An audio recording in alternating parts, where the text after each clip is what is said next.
মৌলের ইলেকট্রন বিন্যাস সক্রিয়তা নির্ধারণে সহায়ক, ব্যাখ্যা করো।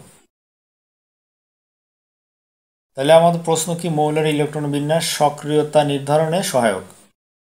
তো মৌলের ইলেকট্রন বিন্যাসে সর্বশেষ শক্তি স্তরে অষ্টক পূর্ণ থাকে, সর্বশেষ শক্তি স্তরে অষ্টক পূর্ণ থাকলে তারা আর অন্য মৌলের সাথে বা নিজেদের মধ্যে যুক্ত হতে চায় না।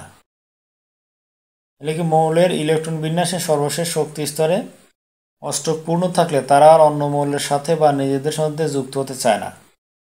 তবে ইলেকট্রন বিন্যাসে অষ্টকের চেয়ে কম বা বেশি ইলেকট্রন থাকলে মৌলসমূহ ইলেকট্রন গ্রহণ, বর্জন ও শেয়ারের প্রবণতা দেখায়।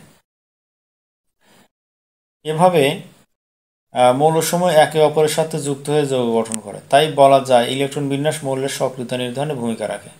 তাহলে আমরা কি শিখলাম যে মৌলের ইলেকট্রন বিন্যাসে সর্বশেষ শক্তি স্তরে যে অষ্টক পূর্ণ থাকলে তারা আর অন্য মৌলের সাথে যুক্ত হতে চায় না।